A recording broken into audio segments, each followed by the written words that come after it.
14장. 하루는 사울의 아들 요나단이 자기의 무기를 든 소년에게 이르되 우리가 건너편 블레셋 사람들의 부대로 건너가자 하고 그의 아버지에게는 아뢰지 아니하였더라.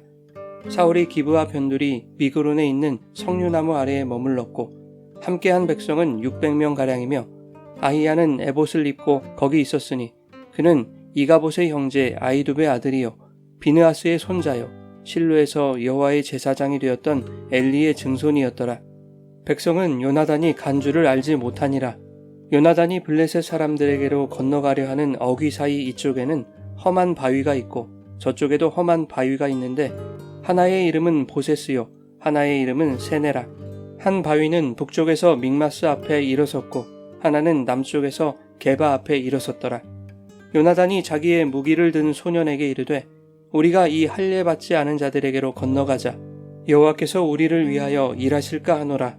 여호와의 구원은 사람이 많고 적음에 달리지 아니하였느니라. 무기를 든 자가 그에게 이르되 당신의 마음에 있는 대로 다 행하여 앞서 가소서. 내가 당신과 마음을 같이하여 따르리이다. 요나단이 이르되 보라 우리가 그 사람들에게로 건너가서 그들에게 보이리니 그들이 만일 우리에게 이르기를 우리가 너희에게로 가기를 기다리라 하면 우리는 우리가 있는 곳에 가만히 서서 그들에게로 올라가지 말 것이요 그들이 만일 말하기를 우리에게로 올라오라 하면 우리가 올라갈 것은 여호와께서 그들을 우리 손에 넘기셨음이니 이것이 우리에게 표징이 되리라 하고 둘이 다 블레셋 사람들에게 보임에 블레셋 사람이 이르되 보라 히브리 사람이 그들이 숨었던 구멍에서 나온다 하고 그 부대 사람들이 요나단과 그의 무기를 든 자에게 이르되 우리에게 올라오라 너희에게 보여줄 것이 있느니라 한지라.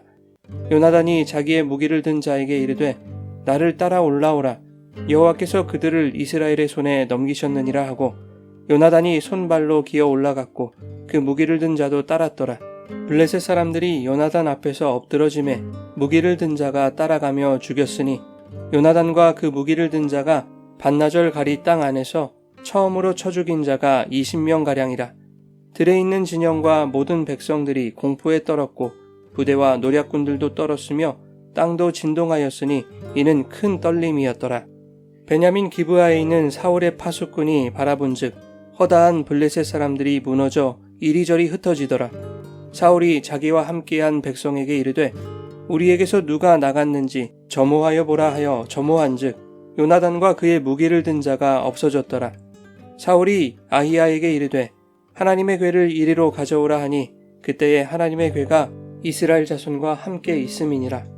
사울이 제사장에게 말할 때에 블레셋 사람들의 진영에 소동이 점점 더한지라. 사울이 제사장에게 이르되 내 손을 거두라 하고 사울과 그와 함께한 모든 백성이 모여 전장에 가서 본즉 블레셋 사람들이 각각 칼로 자기의 동무들을 치므로 크게 혼란하였더라. 전에 블레셋 사람들과 함께하던 히브리 사람이 사방에서 블레셋 사람들과 함께 진영에 들어왔더니 그들이 돌이켜 사울과 요나단과 함께한 이스라엘 사람들과 합하였고 에브라임 산지에 숨었던 이스라엘 모든 사람도 블레셋 사람들이 도망함을 듣고 싸우러 나와서 그들을 추격하였더라.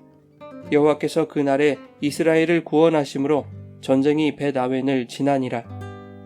이날에 이스라엘 백성들이 피곤하였으니 이는 사울이 백성에게 맹세시켜 경계하여 이르기를 저녁 곧 내가 내 원수에게 보복하는 때까지 아무 음식물이든지 먹는 사람은 저주를 받을지어다 하였음이라.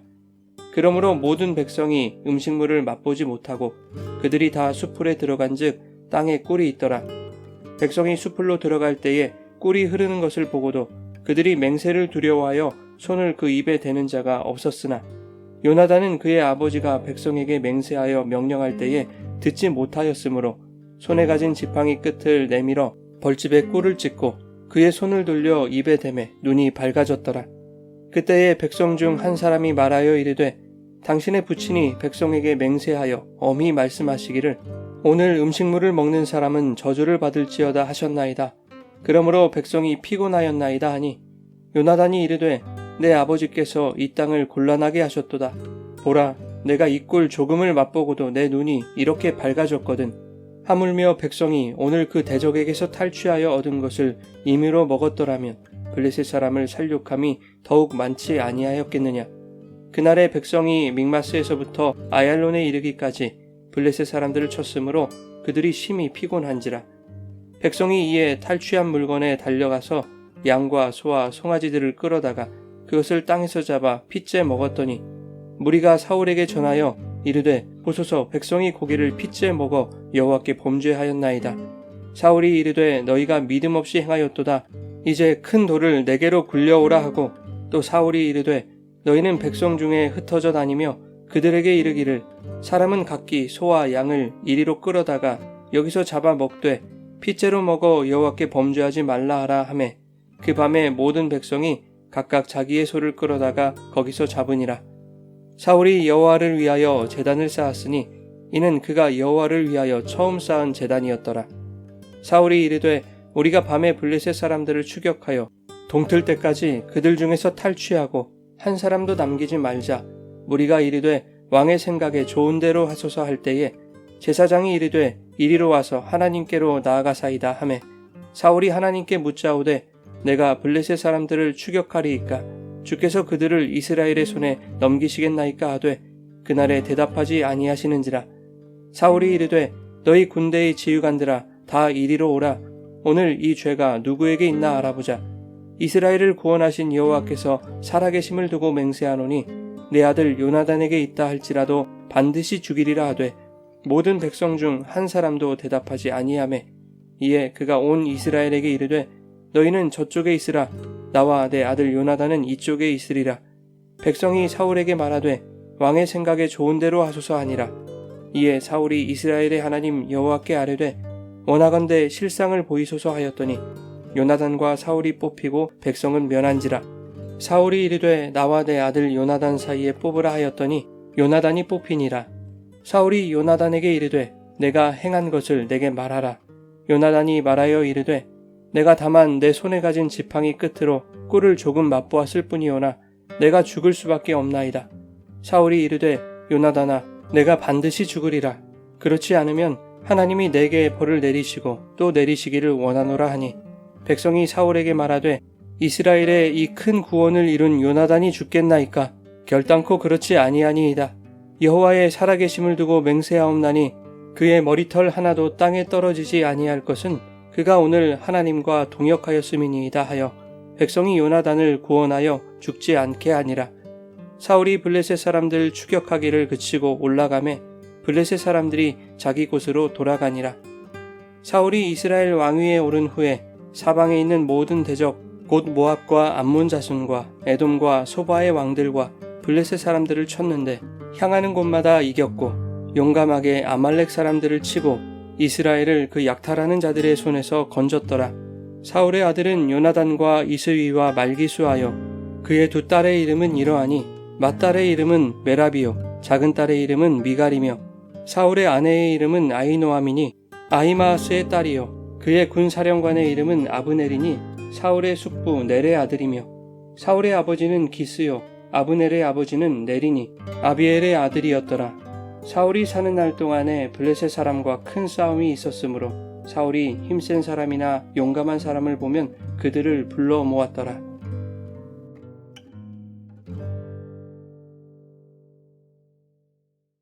여러분 좋은 아침입니다. 오늘도 말씀의 은혜가 여러분의 삶에 풍성히 임하기를 소망합니다. 블레셋은 이스라엘과 싸우기 위해 믹마스에 진을 쳤습니다. 사울의 군대는 기브와 변두리 미그론에 머물고 있었고 군사의 수는 고작 600명가량이었습니다. 하루는 사울의 아들 요나단이 아무에게도 알리지 않은 채 자신의 무기를 든 소년과 함께 블레셋을 습격합니다. 블레셋 주둔지까지는 약 3km가 떨어져 있었고 험한 바위를 기어 올라가야 하는 험준한 지형이었기 때문에 체력적으로도 쉬운 일이 아니었습니다. 게다가 앞선 13장에서 살펴봤듯이 블레셋 군대의 규모는 막강했습니다. 병거가 3만이었고 마병이 6천에 군사는 해변의 모래처럼 많았다고 말하고 있습니다. 그런데 요나단과 그의 부관 병사 단 2사람이 블레셋을 습격한다는 것은 상식적으로 무모한 짓에 불과한 것이죠. 그러나 요나단은 모든 전쟁이 하나님이 싸우시는 전쟁임을 알았습니다. 6절에 자신의 부관에게 이렇게 말합니다. 우리가 이 할례받지 않은 자들에게로 건너가자. 여호와께서 우리를 위하여 일하실까 하노라. 여호와의 구원은 사람이 많고 적음에 달리지 아니하였느니라. 이것은 13장에서 범죄한 사울에게 당신의 나라가 길지 못할 것이며 여호와께서 자신의 마음에 맞는 지도자를 이미 세우셨다라고 말한 사무엘의 책망 이후에 사울이 취한 행동과 의도적으로 대립구도를 만들려는 것으로 보여집니다. 사울은 자기와 함께 있는 군사가 몇 명인지를 계수했죠. 전쟁을 숫자의 싸움으로 생각했다는 것입니다. 본문은 사울의 아들 요나단을 통하여 블레셋과의 전쟁이 숫자의 싸움이나 사람의 싸움이 아니라 여호와께서 자기 백성의 구원을 위하여 일하시는 것임을 분명히 밝히고 있습니다. 또한 전쟁에서의 승리와 구원은 믿음으로 얻는 것임을 말하고 있는 것이죠. 특히 6절에 할례받지 않은 자들에게로 건너가자라는 것은 17장 26절에 어린 다윗이 블레셋 장수인 골리앗에게 사용한 표현입니다. 즉 요나단이 블레셋을 향해 나아가는 것은 다윗과 골리앗의 이야기의 예고편으로 볼 수 있는 것이죠. 하나님은 믿음으로 나아간 요나단의 중심을 보시고 블레셋을 그들의 손에 넘겨주셨습니다. 13절에 블레셋이 요나단 앞에서 엎드러졌고 14절에 요나단과 그의 부관 병사 단 2사람이 반나절가리 땅 안에서 20명가량을 쳐 죽였다고 기록하고 있습니다. 주목할 것은 15절인데 들에 있는 블레셋 진영과 모든 백성들이 공포에 떨었고 땅도 진동하였으니 큰 떨림이었다라고 말합니다. 고작 2사람이 무기를 휘두른다고 하여 땅이 진동할 리는 없습니다. 여기서 큰 떨림이었다는 것은 하나님이 떨리게 하셨다는 것을 의미하죠. 하나님이 개입하신 초자연적인 현상이 있었음을 의미하는 것으로 생각해 볼 수 있습니다. 믿음의 싸움에는 하나님이 역사하신다는 것을 말씀하는 것이죠. 한편 베냐민 기브아에서는 사울의 파수꾼이 블레셋이 무너져 이리저리 흩어지는 광경을 목격하게 되고 이를 사울에게 보고합니다. 사울은 저물을 명령하여 진영에서 이탈한 자가 누구인지 확인하게 되고 이탈자가 다름 아닌 자신의 아들 요나단과 부관 병사임을 알게 됩니다. 사울은 제사장 아히야에게 하나님의 궤를 가져오도록 명하는데 70인역 성경에는 하나님의 궤가 아닌 에봇으로 번역했습니다. 그 이유는 7장에 하나님의 궤가 기럇 여아림의 아비나답의 집에 들어간 후 20년 동안 거기 있었다라고 말하고 있기 때문입니다. 3절에 사울이 있던 곳에 제사장 아히야가 에봇을 입고 있었다는 것으로 보아 사울은 에봇의 흉패 안에 있던 우림과 둠밈을 가져와 하나님의 뜻을 판별하도록 지시한 것으로 볼 수 있습니다. 요나단이 있는 블레셋 진영으로 진군할지 말지에 대하여 물으려는 것이죠. 그러나 사울은 이내 그것을 철회합니다. 19절에 블레셋 진영에 소동이 점점 더해가는 것을 알고 제사장에게 손을 거두라고 명하죠. 이미 승기를 잡았음을 확인하자 하나님의 뜻 따위는 필요 없다는 것입니다. 자신이 주도적으로 판단하여 싸움에서 승리했다고 하는 공명심이 여호와를 향한 신앙심보다 컸던 것입니다. 사울은 모든 군사를 이끌고 블레셋 진영으로 가서 블레셋을 추격했고 그날에 여호와께서 이스라엘을 구원하셨습니다. 그런데 사울은 전쟁으로 기진한 병사들에게 금식을 맹세하도록 합니다. 오늘 저녁 내가 원수에게 보복을 하기까지 무엇이든 먹는 자는 저주를 받을 것이라고 말하죠. 마치 신앙심이 투철한 사람이냥 자신의 공명심을 종교적 행위로 포장하려 합니다. 군사들이 제대로 먹지 못한 결과 30절에 의하면 이스라엘은 블레셋을 크게 살육할 수 있는 기회를 놓치게 됩니다.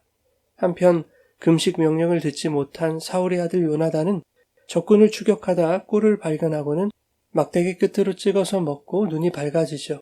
이 일로 이스라엘 군사들도 탈취한 양과 소와 송아지를 끌어다가 땅에서 잡아 핏째 먹게 됩니다. 고기를 핏째 먹는 것은 율법으로 엄하게 금지하고 있는 조항이죠.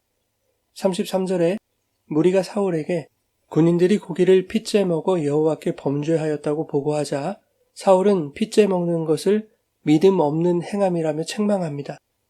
허기진 군사들이 고기를 핏째 먹을 수밖에 없는 상황으로 내몰았던 것은 사울이었죠. 자기 공명심에 빠져 기진한 병사들에게 금식을 명함으로 믿음 좋은 척했던 사울이 군사들의 믿음 없음을 지적하며 행했던 것은 여호와를 위하여 처음으로 제단을 쌓는 것이었습니다. 왕이 된 이래 여호와를 위한 제단을 처음으로 쌓았다는 것은 그가 얼마나 자기를 위해서만 살아왔는지를 단적으로 보여주는 것이죠. 즉 여호와를 위한 제단을 쌓았다고 말은 하지만 사실 자신이 믿음 없음으로 규정한 자들에게 나는 너희와는 다른 믿음 좋은 자이다 라는 것을 과시하려는 외식에 지나지 않은 것입니다.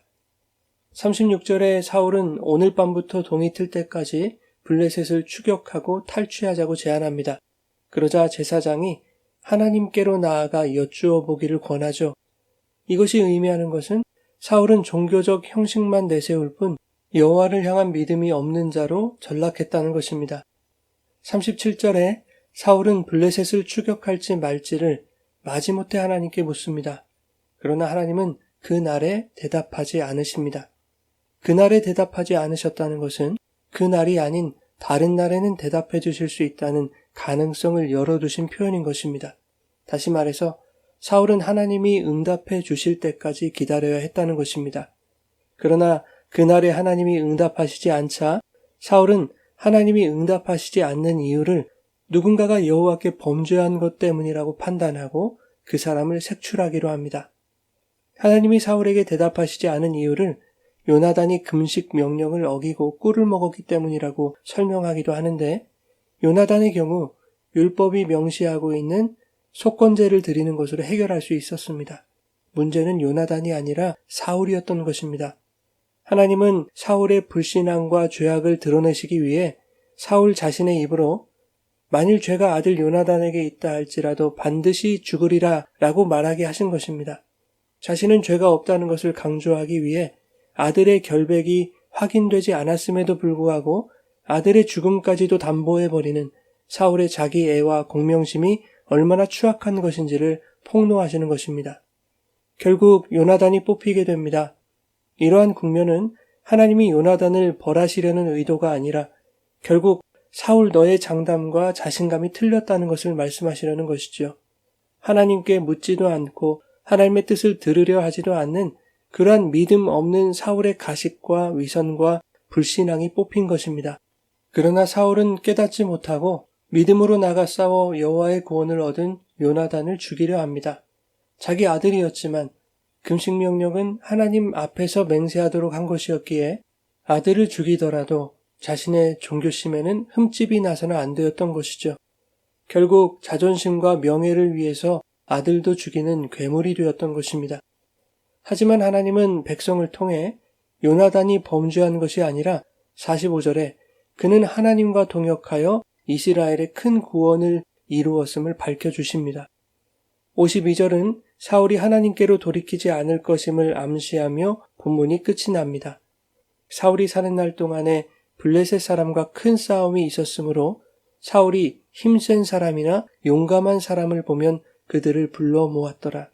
사울은 그가 사는 날 동안 하나님을 의지하지 아니하고 세상의 힘을 의지하며 살았음을 보여주는 것입니다. 사랑하는 여러분, 오늘 본문은 우리가 믿음 혹은 신앙이라고 여기는 것들에 교묘히 가려져 있는 공명심과 종교심, 형식과 가식을 고발하고 있습니다. 하나님은 속지 않으십니다. 하나님은 중심을 보시는 분이기에 우리의 불신앙을 모르지 않으십니다. 하나님은 의로우신 분이기에 우리의 불신앙을 간과하지 않으시고 반드시 드러내실 것입니다. 우리 인간은 죄악이 폭로되는 연약함의 연속선에 놓여 있습니다. 그러나 죄악이 폭로되는 순간들을 회개의 자리에서 맞이한다면 연약한 나로 강하게 하실 주님의 나라를 맛보는 승리의 연속선에 놓이게 될 것입니다. 우리가 하나님을 의지하며 믿음으로 살아갈 때 때로는 오해와 억울한 일을 만나 세상의 비난과 손가락질을 받으며 죄인 취급을 받게 될지라도 하나님은 우리의 인생이 자신과 동역하여 살아온 믿음의 삶이었음을 반드시 드러내시고 증명해 주실 것입니다. 오늘도 그 주님이 우리를 위하여 일하여 주실 것임을 믿으며 더욱 성령을 의지하여 살아가시기를 예수님의 이름으로 축원합니다.